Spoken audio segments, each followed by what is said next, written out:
everybody. Welcome back to Firewalls Don't Stop Dragons. I am your host, as always, Kerry Parker, and today we are closing out our interview with Ben Moskowitz from Consumer Reports, Part 2. And today we're going to kind of get into the nitty-gritty. We're going to tell you they've got some really cool tools. One is a digital standard that they've come up with that you can participate in, and we'll tell you about that, where they're basically trying to, come up with an open source definition for what it means to be, private and secure. And, specifically, what do we mean by that? How do we determine what is private? What are the aspects of privacy? What are the aspects of security that we care about? And how do we judge whether or not something is good based on those criteria? It's really cool, and it's a great thing that they're doing it. And it's also really cool that they're basically leaving it open to everybody. Everybody, including you, everybody listening to this podcast right now can contribute. So definitely want to check that out, and we'll hear more about it here in the interview. We're also going to talk about a really great tool they've got that you can use today, right now, as soon as you hear about it, to make yourself more secure and private. It basically asks you a bunch of questions, and when you answer and tell it, what you're concerned about, what kind of, what your attack surface basically looks like in cybersecurity parlance, it will give you a customized checklist of things that you can do to improve your security and privacy. It's wonderful. So we're going to get into that today with Ben Moskowitz. And we're going to get to it very soon. I know you're anxious to finish that off, as am I. But I've got a lot of other things to tell you about, and I will save those for the last half of the show, where after the interview I'll go through them all. But just make sure you stay tuned. We're going to talk about my adventures with Facebook and YouTube, which has been really quite ridiculous, Facebook in particular. We're going to talk about the 200th episode. It is right around the corner. It is just 2 weeks away, and it's going to be amazing. I mean, I thought my 100th episode was really cool. This one is just going to be off the hook. So we've got Bruce Schneier. We've got all sorts of great audio snippets coming in from past guests and really cool security and privacy people with some great ideas for New Year's resolutions that you might want to adopt in 2021. And just in general, looking ahead in a positive way, and some things we've got to look forward to and things we can do to make 2021 much better than the dumpster fire that has been 2020. So anyway, that's going to be a really great show. I mean, and the prizes, I can't believe what some of these companies have been donating to the cause. I mean, literally hundreds of dollars worth of stuff, probably over 1,000 at this point. So lots of really valuable, really cool stuff. You're definitely going to want to tune into that. And I'll give you a little bit more information about that again after we finish off this interview. I will also update you on the review blitz that we've been going through and where that stands and how close we are to reaching our goals, and the AMA, or the Ask Me Anything session, I will be giving for anybody who participates in that, and a few other updates as well, including some important news items about some scams and viruses and stuff going around right now that you're definitely going to want to stay tuned for. So we'll be doing that after we finish the interview, but let's do that first. Let's get back to part 2 of our interview with Ben Moskowitz from Consumer Reports. All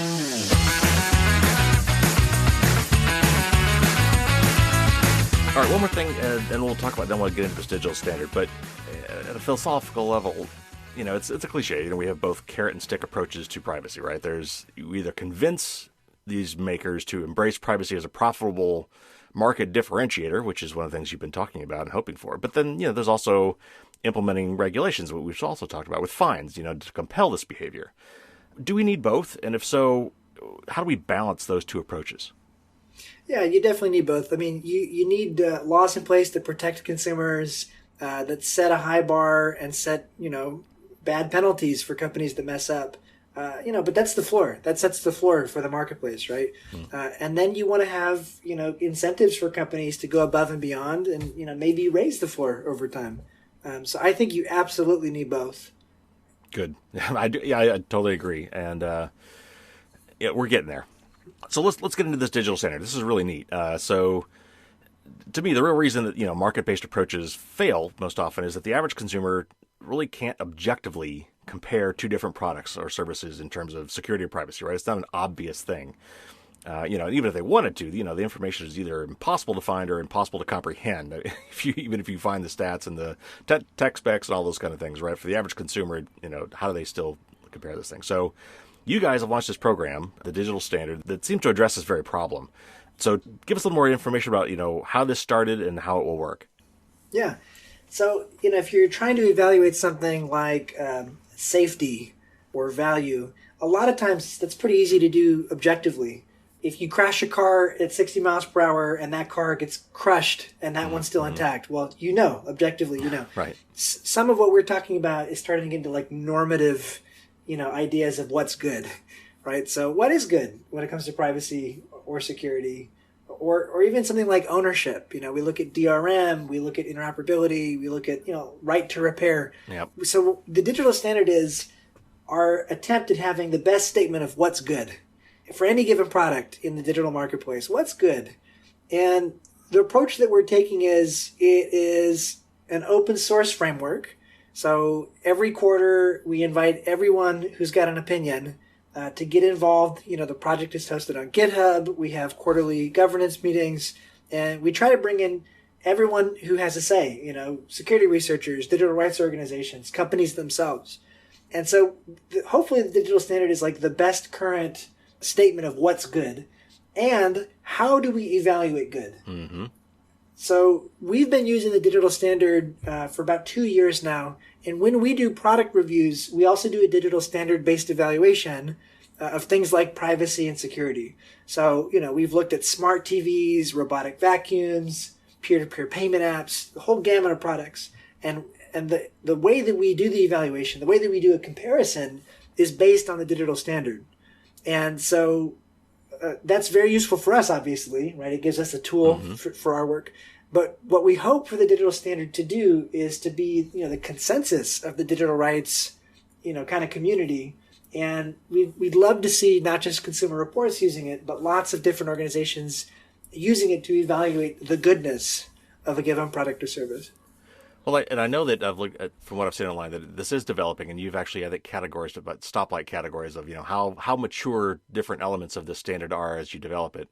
And so I know it's a work in progress, and I know I didn't really give you a heads up about this, but could you possibly walk through like an example, like take a recent thing you've done that you've used this standard for, and like walk us through like the elements of the standard, like what have you defined as kind of objective product agnostic categories or questions to ask that you try to answer as you come up with a rating for a product?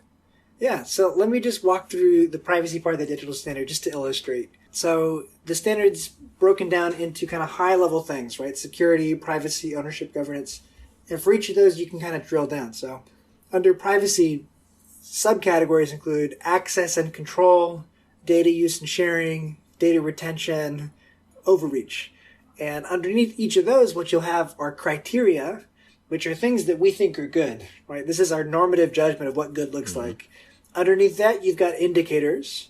And underneath that, you've got procedures. So a testing organization like CR will drill down all the way to the procedures. We'll go into a lab. We'll collect and normalize the data. And hopefully that paints a picture of whether, the various products are on par as far as the criteria are concerned. So, for instance, under access and control, I can see and control everything the company knows about me. That's one of the criteria. Indicators. The definition of user information in the privacy policy includes information collected from third parties. Users can control the collection of their information. Users can control how their information is used to target advertising, and it keeps going, right? And so every time we are about to rate a new product category, we'll sit down, we'll kind of describe the product category, and then we'll see which of the product attributes map to the digital standard. And that'll give us a very long checklist of like 200 or 300 things that we need to look at to be able to comprehensively, put forth an evaluation. And the way that we do it is on a Likert scale. Not to get too far into it, but, it's a numerical scale. You might get a 1 or a 5. And then at the end, we can calculate a score. And we can say, look, all things being equal, this one has an 88, that one has a 75, this one's better. So what the digital standard is meant to do is those criteria, they can keep evolving. And in fact, we plan on it, right? This is not a static framework. It's going to keep evolving until the end of time, God willing. And so it'll enable us to continue iterating on what it is that we evaluate. But also it'll give us a common framework, to collect data with other partners, to report back in a consistent way. Hopefully in the future, a company can come and say, hey, here's my product, I'll describe it. And then the digital standard can spit out a product-specific evaluation framework that a company can self-assess and have a good idea of how they'll be able to improve. If they want to get a higher rating with Consumer Reports, just address these 5 things, and that'll happen, right? Right. So it's a big sort of data project. I even think is a fair way to describe it. And the way that we want to build it is not within the 4 walls of Consumer Reports. It's really an open source project, and we invite anyone to come to the digitalstandard.org and get involved in that. Well, and of course, I would think that the way you'd want this to work eventually is that when these kind of things work well, what ends up happening is these are public standards, and these companies, assuming that it comes to the point in the consumer psyche where it's like the old Underwriters Laboratories symbol, right? We always used to look for UL listed. I don't even know what that means, but as a kid, I remember that was a good thing when I saw that on a product. And so I assume that we're looking for the same kind of things. And once the companies know that we know about these things, then I would think they'd be seeking you out and I guess generally looking for certification. Do you ever foresee this being a thing that might have a certification program where there would be like a seal of approval?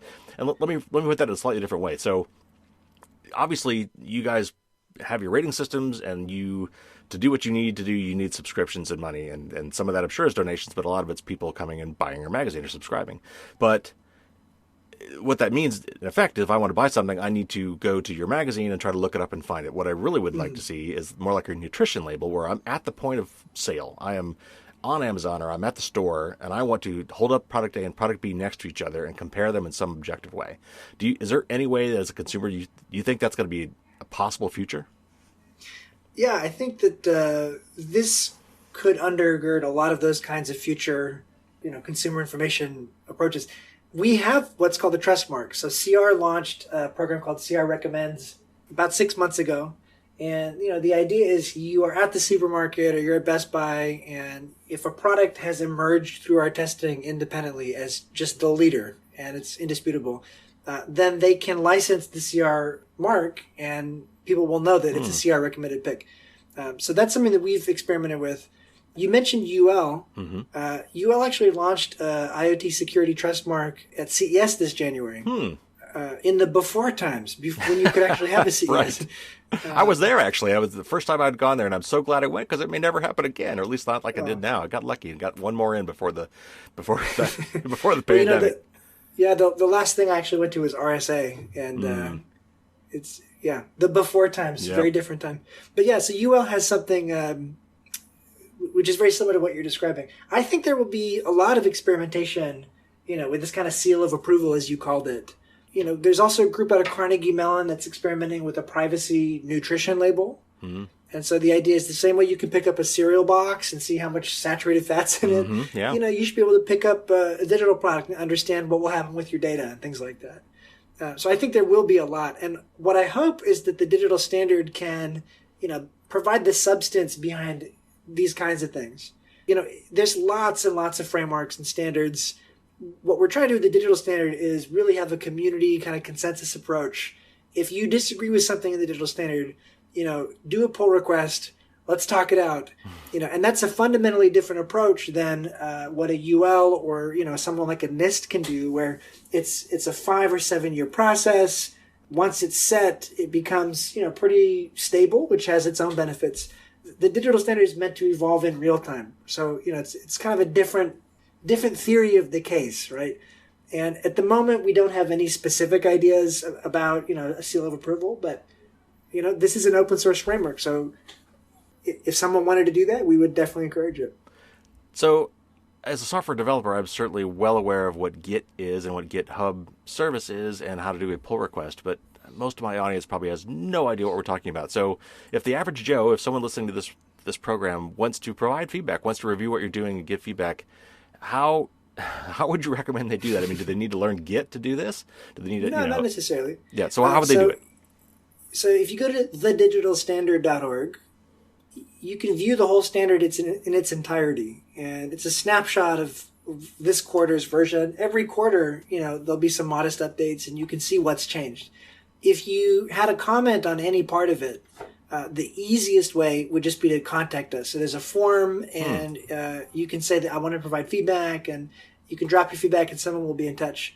You can also kind of directly comment. So if you go to any part of the standard, there's a little cat icon, Mm-hmm. which people in the know will associate with GitHub. Yep. So, if I look at the encryption part of the digital standard, and I, as a cryptographer, I'm like, oh, that's way off.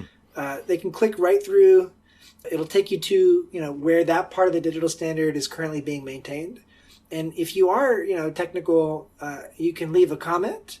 You can also write your own proposed version of the standard and submit that version for review. So, no matter how technical you are, there are ways to get involved in this, including regular meetings. If you're an average Joe consumer and there's things that you care about that are not part of the digital standard, we would love to hear that from you. If you are a really specific security researcher and you feel that our procedures are out of date, we'd love to hear that too. Well, I'll definitely be putting links to all this in the show notes, so I'll definitely be driving people to that. That's great. That's really, really cool. One last question on this, and then I want to talk about another tool you guys have got. And that is, you talked about, the Craigslist and Craig Newmark, who is the founder of that, involved in this. I saw the Ford Foundation was involved as well, and I saw some other, kind of philanthropic or consumer-oriented groups. What about, does it make sense for like Apple and Google and Facebook and Twitter and other manufacturers, Samsung, does it make sense for them to get directly involved in this? I know that could be a blessing and a curse. We want that for sure. So whenever we undertake a new testing project, we seek dialogue with manufacturers about what should be part of the evaluation. So, we point them to the framework that is derived from the standard. We give them an opportunity to comment on it. And once we've got the results, we make the results available to them as well. So if we were doing, smart cameras, Ring would absolutely be part of that process. So would Waze and so on. And that's an important part of it. I don't think that, in the 21st century, you can do this kind of work without involving the people in the companies that are building the products every day. I mean, the speed of the marketplace, the ways that we all think and try to embody our values. Like, I know that, 95% of the stuff in the digital standard is stuff that the companies really believe in. And, the engineers and product designers and product marketers, they really want to lead, right? They want to score as highly as they can. In some cases, they may want the digital standard to go beyond what it is today. And I think that can be a great source of power.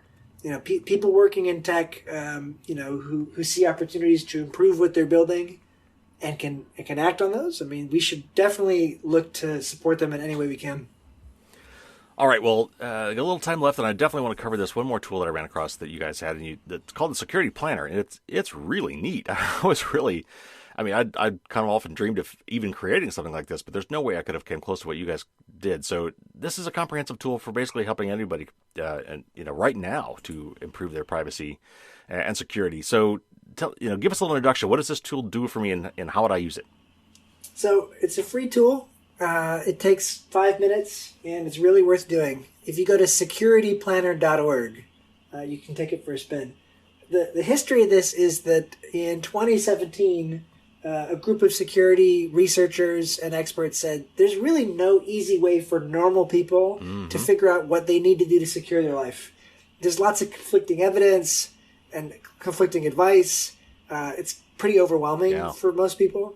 And so a group out of the Citizen Lab in Toronto put together, what's meant to be a great personalized resource where you show up and you say, okay, I use an iPhone, I use a security camera, I am worried about protecting myself from ransomware, I want to learn about communicating privately, whatever it may be, right? So you kind of move through this quick diagnostic, and based on your answers, you get a ranked set of recommendations that you can kind of work through, and they're all really practical. That launched in 2017. I think it had, something like 30 recommendations. And in the last year, we've been working really closely with Citizen Lab to relaunch this product. And so, CR is now the steward of this initiative. We're going to be maintaining it going forward. And we're really proud of it. So if you have, a member of the family who is interested in having a more secure life and doesn't know what to do, send them over. If you yourself think it's time for a checkup, you'll probably see a lot of stuff that you have been advised to do, but maybe some new things. And you can sort the recommendations by, well, how long will it take me to do this? Only show me the things that are free. And what we're trying to do also is continue to maintain this. So if you create a plan and if you sign up for a CR account, which is all free, you can keep track of your plan. We can help you be aware of new things that you should be aware of, as time goes on. So we're also trying to make it, a utility, something that is really helpful for people and evolves as the security threats evolve. Well, I went through it myself, and it's wonderful, and I'll definitely put that link in the show notes as well. It's the really cool thing about it is, like you said, is that there's tons of information out there, and I ran into this trouble when I wrote the book. Is that I've got 170 tips, but how do you know which of those apply to you, right? And which ones, not only just because of what products you do or don't have, but what you do and don't care about. And that's the beauty of this tool is it really kind of walks you through some of those basic questions and then spits out a custom list of steps that you could take that applies specifically to you. And I love that it breaks it down by, what it might cost, how much effort it is. It's really cool. It's a great tool. Thank you. I've seen others like this. They're maybe not nearly as aggressive, but I've seen some other cool tools. And you said I know you worked at Mozilla. They have one called Privacy Not Included, which also kind of has a minimum set of privacy standards and tries to, go through common popular products. Some of it looks crowdsourced. I'm not sure how much of it is actually from them and how much of it's from just people kind of giving their own personal subjective views. But that is another tool. I don't know how much you know about that one, but do you have any other recommendations? Do you know of other tools in this space, in addition to yours, that maybe take a slightly different angle that people might also want to look at? Yeah. Privacy Not Included is really cool because it's sort of a hybrid of things that we do. So it is product-specific advice. It tries to summarize just the top line kind of privacy things that you might want to think about or worry about. But, it has some nice and fun things in there too. So Mozilla is asking every visitor to the site to tell them how creepy they think this product is. And so after you vote, you can kind of see what the crowd thinks.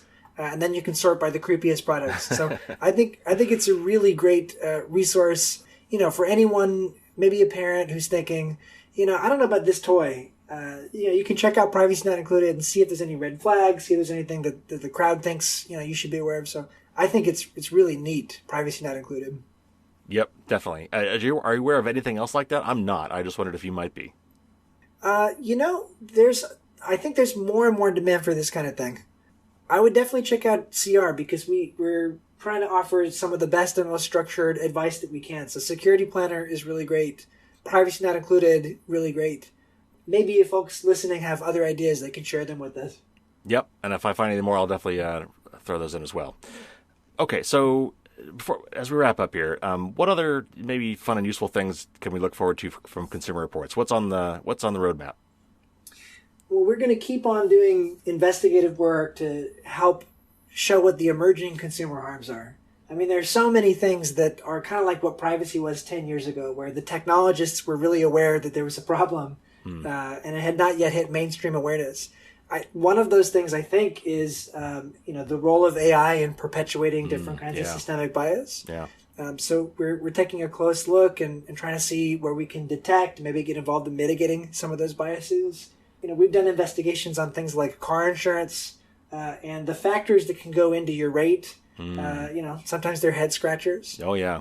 We're also interested in, how different people might have different experiences with technology based on who they are.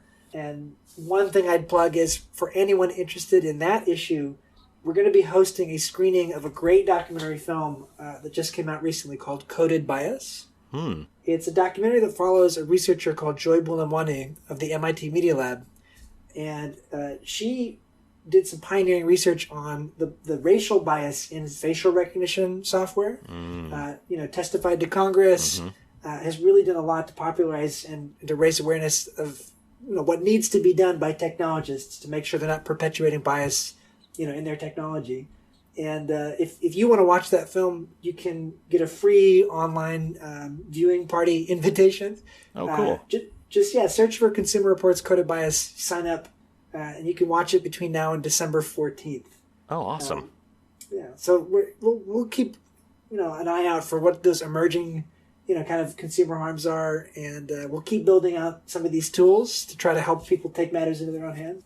And we'll keep listening. We'd love to hear from folks where we ought to be focused and things we can be doing to build a better marketplace. Before I let you go, two more questions. One of them is, how best can we help you? I mean, obviously, I would think that subscribing to the service must help you. Are there anything else do you have enough people? I mean, if somebody wanted to actually somehow contribute time to this, is that something that they could do through Consumer Reports? How do we best support the efforts that you're doing? Well, first and foremost, I would say be a member. Right? So CR is a nonprofit member organization. Sure, as a member, you get access to ratings. You get the magazine. That's really neat. But more importantly, you're supporting the work that we're all doing together to help consumers. So I would definitely say become a member, and for more reasons than one. If you're looking to volunteer, everything you heard about today, we're treating as an open source project.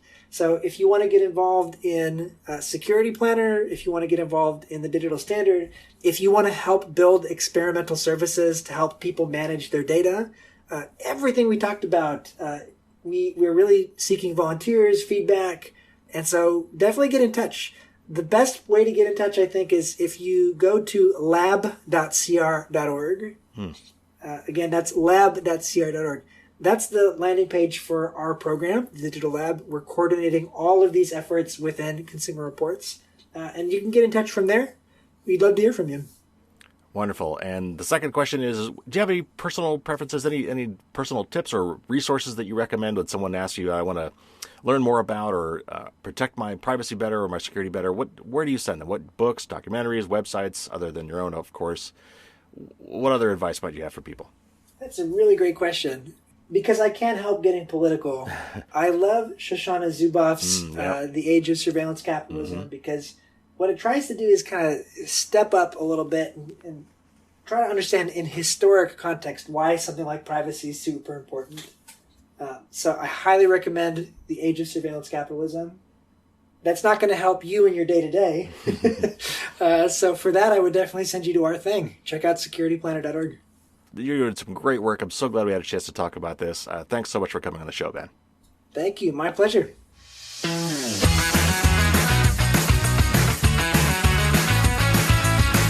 I'm so glad we got Ben on the show. I've been wanting to talk with Consumer Reports for a long time, and this was the first. So really glad we finally got that together. And they're doing so much cool stuff. So we really need to support those guys. Definitely subscribe if you haven't. Become a member.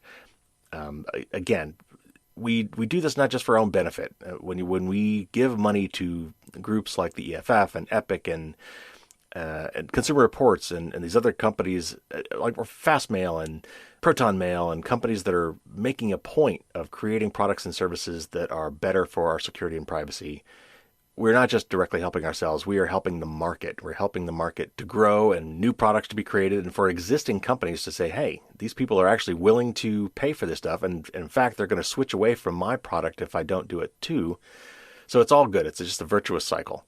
So again, definitely check out their Security Planner tool. You can just go to securityplanner.org. Security Planner, just like it sounds, all one word. Take their little quiz, and it will give you a personalized checklist for ways that you can improve your security and privacy right now. It's really cool. It's very simple. Check it out, and then tell your friends and family too, because it's really great, and it can help you today. And then check out the digital standard. It's going to be helping you indirectly and behind the scenes as they use this as the standard, the gold standard for determining what it means when we say something is good at privacy or good at security. But we can all participate, even if you're not a tech person. Go to the digital standard. If you go to the main page and then you click on the little cat icon at the upper right, that'll take you to the GitHub site. And don't let that scare you. Yes, it's a coding thing. It's a software development thing, but it's just a web page, and you can, with that web page, click on some buttons that will allow you to submit comments, and then they will review those comments, and perhaps your ideas will be incorporated into their digital standard. Now, he mentioned going to lab.cr.org. Now, if you've got the latest Firefox has recently included a feature that basically forces websites to use HTTPS, S being for secure. Because certificates have gotten cheap, in fact, they're free from a consortium of companies that decided that we really need everything on the web to be encrypted. All websites now are capable of doing HTTPS communications. Some of them still default to HTTP mode, which is not secure, and that's what Firefox is trying to work around. And the EFF's plugin HTTPS Everywhere basically did the same thing. And that is, if a site supports both, no matter what you typed in or what link you clicked on, it will definitely use the HTTPS version over the HTTP version. Now, some sites don't have that, and for whatever reason, I think just because that's a redirect site, lab.cr.org will trip this Firefox warning now. It will say this site is, I don't know if it says it's not secure, but at least will tell you that it's not HTTPS capable. That's because it's really going to redirect to another site. And if you're using Firefox, you're going to be seeing this warning. And I've actually seen this warning on some that even when I click through the warning and say, yeah, take me there anyway, eventually it does load up HTTPS. So there might be some other redirection going on, and I think Firefox is going to have to sort that out. But nevertheless, it's a good thing that they're doing it, and hopefully it will force the rest of the straggler sites out there to adopt HTTPS as well. It's free. There's no reason not to do it. But anyway, if you happen to be running the latest Firefox and you've enabled that HTTPS warning feature and you see the warning, that's why. Don't worry about it. Just go ahead and go on to the HTTP site and you'll be redirected to the HTTPS full site that is, actually I think it's digital-lab.consumerreports.org is the official full site that you'll be redirected to. And that site is HTTPS capable.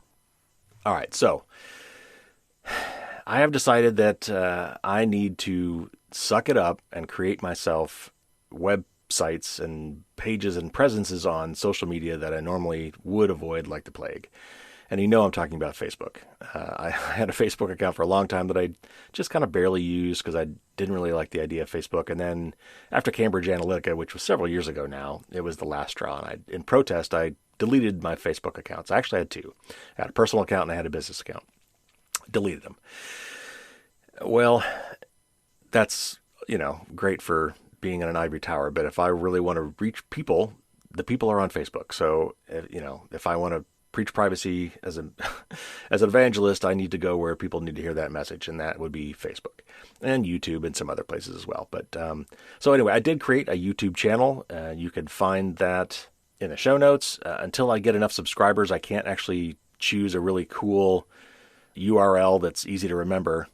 However, I have created a bit.ly shortcut that will get you there that is easy to remember. So if you go to bit.ly, that's the bit.ly website, /firewalls-YouTube, that will take you there as well. And that's capital F on firewalls and capital Y, capital T on YouTube. Firewalls-YouTube. And you can subscribe there. Currently, it's just the podcast. So, but if for some reason you prefer to consume your podcast via YouTube or you want to share them from YouTube, you could do that there. And if nothing else, just subscribe. And if nothing else, once I get enough subscribers, I can start making that site look a little better. YouTube requires a certain number of subscribers before they let you do some customization. So it doesn't cost anything, doesn't make me any money either, but it would help if you just go subscribe. All right. And now the promised Facebook story. So again, I had Facebook accounts for a while back and I canceled them. So they're gone. I can't log back into them anymore. They've been deleted. So to create a Facebook business page, which is all I want to do, Facebook requires you to have a Facebook personal page. They have to be tied together. So I went to create a Facebook personal page, a new one, and I picked a new email address to associate it with. And the first time I did it, I tried to get a little cute, so, they want your full name, first and last. They want your birth date, email address, maybe a couple other things. So I gave them CB for my first name and Parker is my last name. Actually, I think I tried to do CBP, just initials, and they wouldn't have that. So I gave them my full last name and just my initials for the first name. And for my birth date, I thought, they don't need to know my birth date, and they shouldn't care, right? Right. So I said, okay, I was born January 1st, 1970, which if you're a computer person or a software engineer, you know that that's what's called the epoch time. EPOCH. Computers by default reference start time from January 1st in 1970. Anyway, long story. So it's an inside joke. But I picked that, close enough for government work and submitted it. And within, they said, okay, we have to approve it. We'll come back. And then I got this notice saying it was declined because I violated their code of conduct. That's all it said. And they said, if you want to appeal, click here. Okay. So I appealed. And when you appeal, they want your cell phone number and it has to work because they're going to send you a code and you have to be able to type back in what that code is. So great. So now they need my working cell phone number. Not happy, but I did it. They sent me the code. I entered the code. Then they said, we need a picture of your face, a clear picture of your face. Now, they didn't ask for like my ID, like a driver's license. They didn't ask for a passport. They just wanted a picture of my face. So what that told me is that that's all they need. Because I know, and you should know by now too, that Facebook uses facial recognition technology all the time. So if there's any pictures of me out there, and of course there are, even from my Facebook page way back when, they've got them, and they probably never deleted it. But if not, I'm sure people have tagged me. And so they, just from a picture of my face, will probably be able to find out that I am Kerry Parker, which is creepy. But I did it. I, took a headshot and uploaded it, and they said, we'll get back to you. And again, this is not a human. This is just a web page saying, check back later. We'll let you know if, what the status of your appeal is.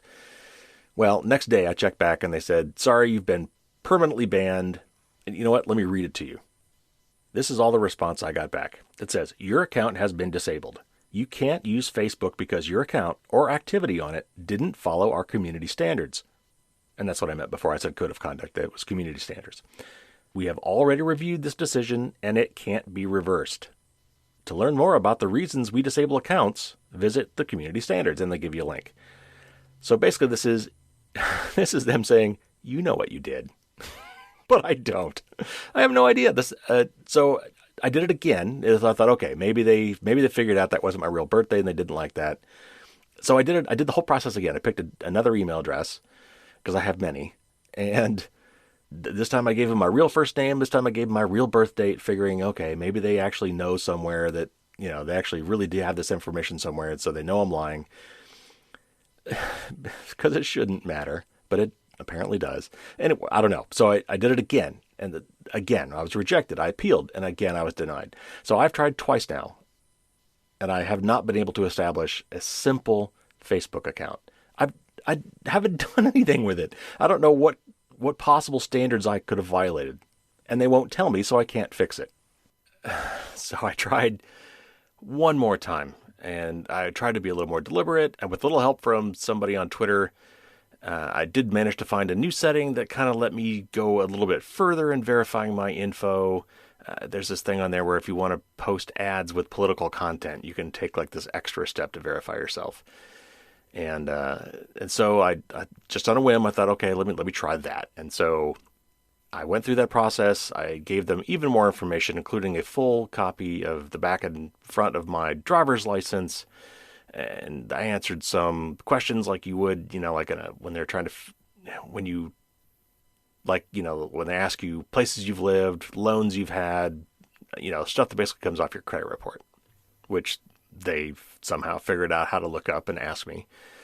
And I went through all that, and then I created a new personal page, and that one seemed to stick. And so I went ahead and created a business page off of that, which again, I have to create a personal page first, and then you have to hang your business page off of the personal page. And I did that, and so far, so good. Knock on wood, it has remained. It doesn't seem to be going away.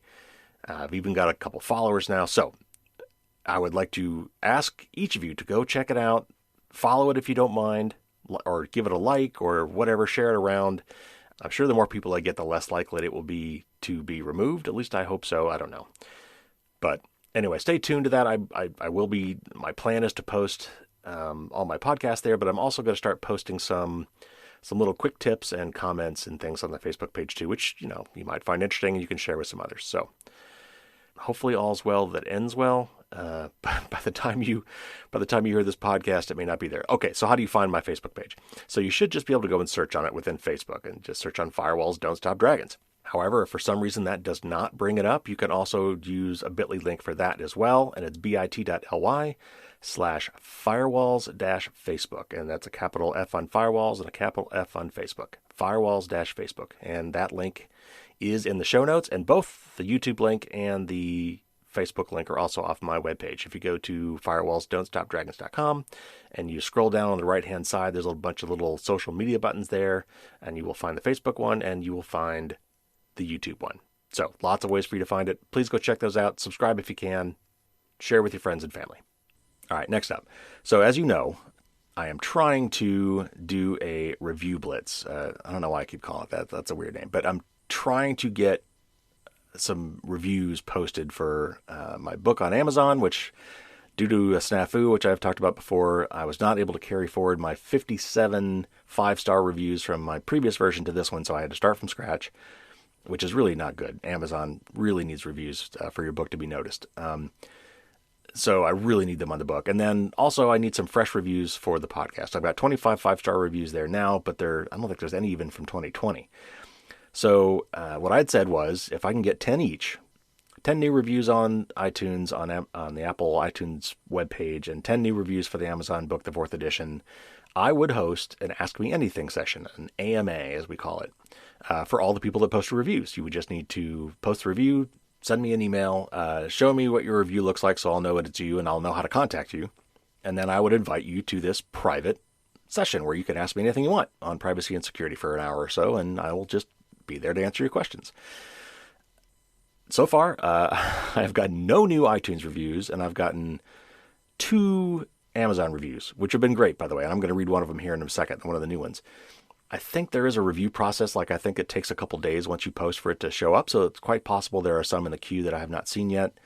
But that also means that if you're planning to do it, please do it sooner rather than later so that we make sure we get these in soon. My original deadline for this was December 25th, Christmas Day. I may have to extend that, but I really don't want to. I really would like to get these reviews in ASAP. So again, please take 5 minutes. Go to either Amazon or iTunes and drop a nice review there for me. It would really, really mean a lot to me and be a huge help. And if you'd like to participate in the AMAs, send me a snapshot of the review via email. I had told people to use feedback at firewallsdon'tstopdragons.com, which is fine. You could do that, but I've also got that set up to auto-respond with a kind of a generic response. So you could also, if you want, just send it to reviews@firewallsdon'tstopdragons.com. And then at least you won't get my canned response. And I will reach out to you if we reach our goals. I'll reach out to you and we'll set up this private session where you can ask me any questions you want. And I said I would read them on the air, and I will. Here's a new one, and I would read the person's name, but it's just obvious, just a nickname, pseudonym, so it wouldn't have any meaning. But this person knows who they are, and this is a great review. This is the review that was just posted on Amazon. It says, "This is the second edition of Kerry Parker's book that I have bought, and it gets better with each new version. The book dispenses tons of tips, both big and small, on how to improve your online security and privacy. Thanks to advice from this book and Parker's podcast, also named Firewalls Don't Stop Dragons, I have significantly improved my family's internet security and privacy levels over the past 2 or 3 years. Following his advice, I have started using a password manager to keep track of all my long random passwords. I now use a VPN for both my family's laptops and our phones. I have migrated away from the prying eyes of Gmail and now use 2 privacy-respecting for-pay email providers, Fastmail and ProtonMail. I use an external hard drive and an online backup service. DuckDuckGo is my default search engine, and Firefox is my browser of choice. I bought a router and changed the password away from the default password that is vulnerable to hackers. I've migrated our phones and my laptop to the Apple family of products because they are more privacy-conscious than the Android phones and Windows PCs that I have used in the past. And now I use Signal to send encrypted text to my family and friends. It might seem daunting at first, but Kerry Parker breaks computer security and privacy down to manageable steps.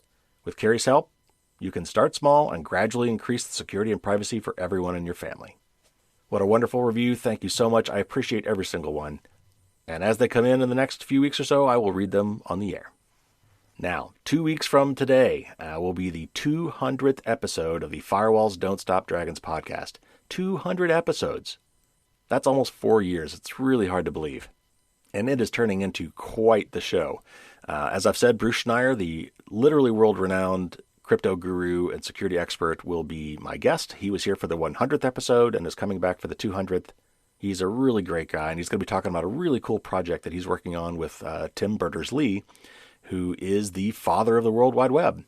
Not the internet, but the World Wide Web. Basically, Tim Berners-Lee was the guy who figured out that you could post web pages with links on them, hyperlinks, and that would be a really cool thing.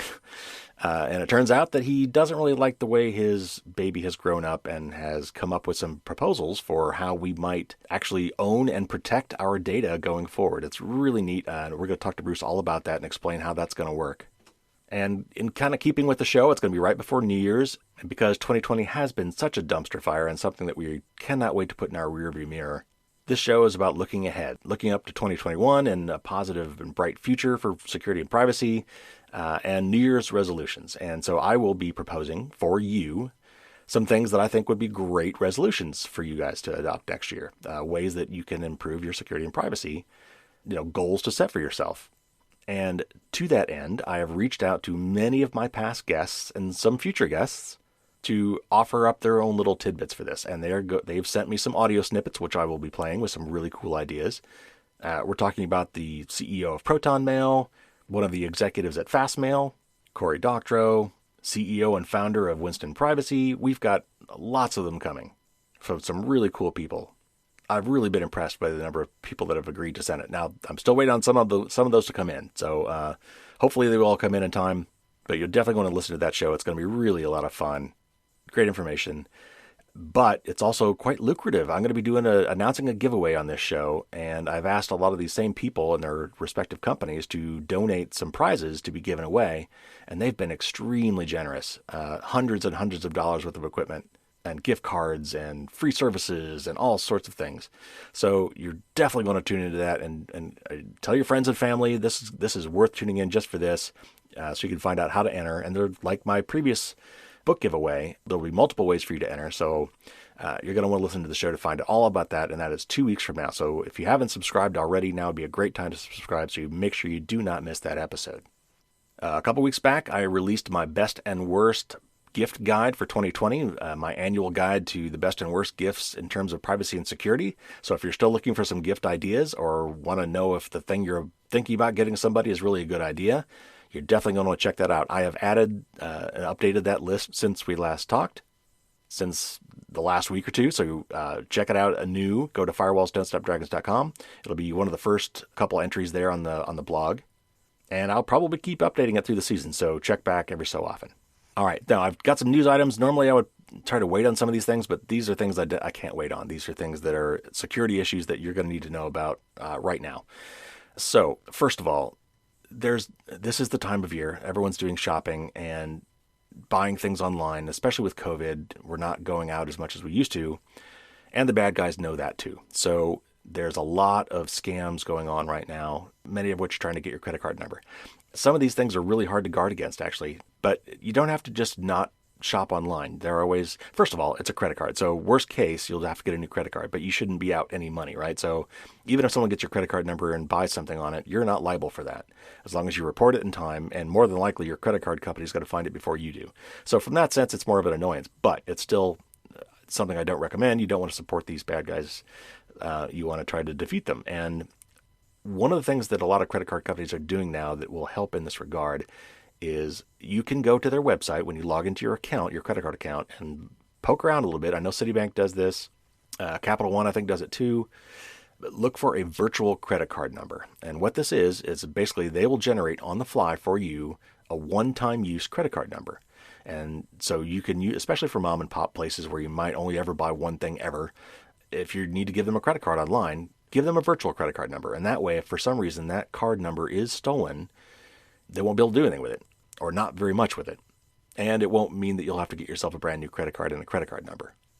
If you happen to have an Apple card, like the actual physical Apple credit card, they have this capability as well. And they do even some more security and privacy stuff behind the scenes. So if you haven't applied for one of those yet, you might want to look at that as well. Another thing, and I normally would read from these articles and get into details, but since we're a little short on time, if you have a D-Link Wi-Fi router, there has been some nasty vulnerabilities found in these lately, in particular models DSR 150, DSR 250, DSR 500, and DSR 1000 AC. If you happen to have one of those D-Link router models, you need to be looking to update your software as soon as it's available. Last I heard, they're coming out mid-December, which is about now. Honestly, the easiest thing to do, probably if you haven't done so already, is go and register your D-Link product.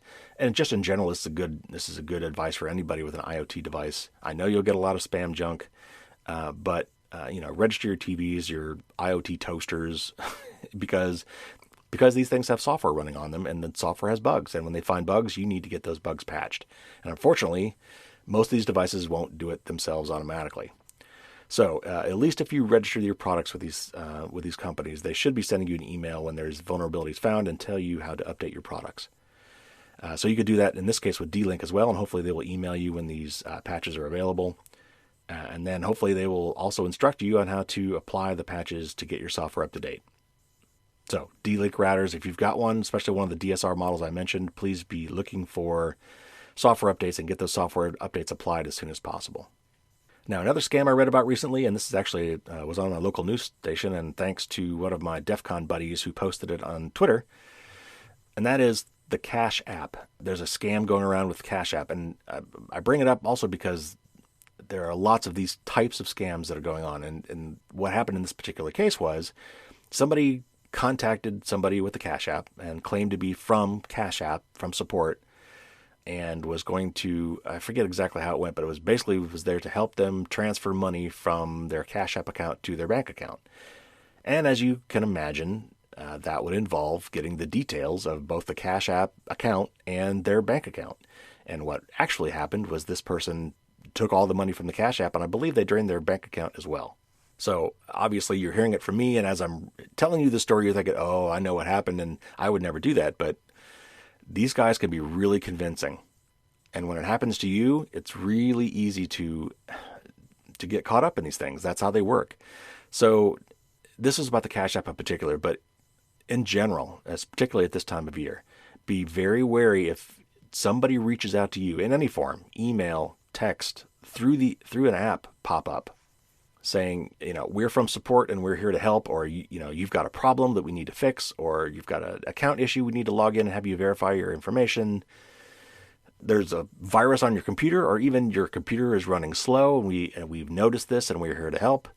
Be very, very wary of those. If they do happen and if they sound convincing, find out where they're from, hang up or quit the communications, go directly to the site that they claim to be, find the support phone number or email from that site and go directly there and verify that it really was them that contacted you. And if it's not, they're probably going to want to know so that you can report the scam and they can try to alert their users.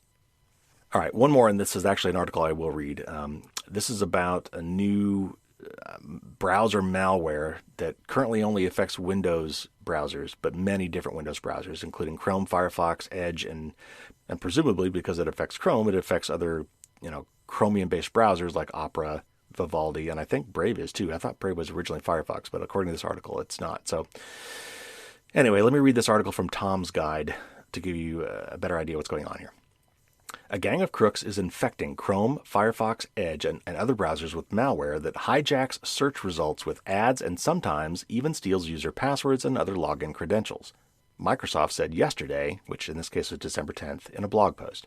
Now again, this is from Microsoft, and as far as I know, this only affects Windows users. This doesn't affect macOS users, and they don't mention mobile either, so assume at this point that it's only for Windows PCs. The malware strain, which Microsoft calls Adrozek, A-D-R-O-Z-E-K, infects Windows machines via drive-by downloads that try to get through browser defenses as soon as a browser loads one of more than 2 million malicious web pages. The malware, which constantly changes its code to avoid traditional antivirus detection, installs itself as what seems to be a normal audio-related program. And this is a quote from Microsoft. It says, "At its peak in August, the threat was observed on over 30,000 devices every day. End users who find this threat on their devices are advised to reinstall their browsers," unquote. And they did say that this malware campaign is still operating. Adrozek specifically targets Mozilla Firefox, Google Chrome, and the new Microsoft Edge browser and the Yandex browser, widely used in Russian-speaking countries. But as the latter three all are based on the Chromium open source browser, other browsers such as Brave, Opera, and Vivaldi should also be considered vulnerable. You'll be able to tell you're infected if you get a whole lot of weird-looking web links in your search results. These links aren't necessarily malicious, but the crooks behind Adrozek get a few pennies every time someone clicks on one of them. Normally, you can get rid of browser hijacking adware if you just reset Chrome or reset Firefox. But Adrozek burrows deep into the browsers, altering or mimicking legitimate extensions, switching off security protections, disabling automatic updates, and even altering registry entries and creating a separate Windows service to run independently, so getting rid of it requires a lot more. You'll have to delete Firefox and all Chromium-based browsers entirely, run a malware scan with your choice of the best antivirus software, reboot your PC, run the malware scan again, and then reinstall your browsers, and import your saved bookmarks. And of course, implied there is you should be exporting your bookmarks so you don't lose them, and you can re-import them later. If you're using Firefox, and then Chrome probably does this too, you can set up a sync account so that your browsers are actually synchronized with the cloud, and then you should just be able to download them again. Anyway, one last word from the article. It says, to avoid Androzek infection, keep your browsers up to date at all times, and, well, use one of the best antivirus programs. All right, now, as for best antivirus programs, I've taken the rather controversial position that most for-pay antivirus programs are more than what you need, and in a lot of cases, they actually do more harm than good because they do some really nasty security stuff, burrowing into your operating system to do what they think they need to do. They're a little overzealous, and unfortunately, if they do that wrong in any way, they leave you vulnerable to more attacks than they were if they weren't there at all. So what I usually tell Windows folks is just use Windows Defender. It comes with Microsoft. It's free. It's very good. It's all you need. Stick with that. On a Mac, Macs do have some built-in security programs like Gatekeeper and so on that try to keep you safe, but that's not truly an antivirus program. If you feel you want an antivirus program, I would look at maybe Avira or Sophos Home. They both have free versions of those, and while I normally stay away from free, these guys do have a business model where they sell, to enterprises and pro versions of these where they make their money. And I'm sure the free versions probably will nag you to upgrade, but they are safe to use. Now, I don't know if they're going to protect you against this, but if you feel you need it, I would go with that. Of course, Malwarebytes is another great option. I don't think they've got a free version that is a constant scanning version. I think you have to pay for that, but you can download their tool and run a one-time scan for free, and it does a good job as well. And by the way, Malwarebytes is one of the companies I believe that will be contributing some free licenses in our 200th episode. Okay, that is all the news. There would have been more, but I'll have to save some of that for the future. We've gone on long enough today. So again, just to wrap up, check out the Digital Standard and the Security Planner tool from Consumer Reports. They're both really cool. If nothing else, definitely check out the Security Planner. And you can get there at securityplanner.org. All this stuff will be in the show. All these links will be in the show notes as well, so look for them there.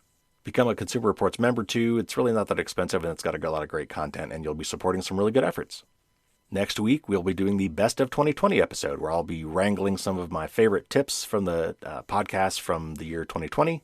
And, maybe I'll throw in some other stuff too if I can find some other interesting things. But basically a Best of episode. Probably do this every year at this point as kind of our holiday episode. That will be coming next week. And the week after that is the big one, 200th podcast episode. Definitely don't want to miss that. Please put in those reviews. iTunes, I'm at 25 now, and I have been for quite a while. I don't think there's any reviews from 2020. So if we can get to 35 total reviews on Apple iTunes website and 10 total reviews on Amazon, the book website for the 4th edition, everybody who contributed will be invited to a private Ask Me Anything session, probably in January. In January, I've got an interview with a top exec from Fastmail. That is very interesting. You're going to want to listen to that. And soon after that, I'll have a really interesting talk with some folks up in New York. Actually, they're around the country, called the Tech Learning Collective. They do some really interesting stuff, so can't wait to hear from those guys. So anyway, lots of great stuff in the hopper. Subscribe and you won't miss any of it. All right, that'll do it, everybody. Stay safe. Happy holidays for all of you that celebrate one of the various December holidays. Stay safe. Really, folks, if you can, do not get together with your family this year, at least nobody that you're not currently already living with. COVID is horrible. I know we've got vaccines finally been approved, and they're just around the corner, but it's going to take months before those get rolled out to everybody. And right now, we're spiking, and it's just going to get worse if we throw caution to the wind and get together in person again. It's just that's like the worst possible conditions for spreading the virus. So wear those masks, stay in when you can, stay safe, and as always, until next week, don't get caught with your garbage down.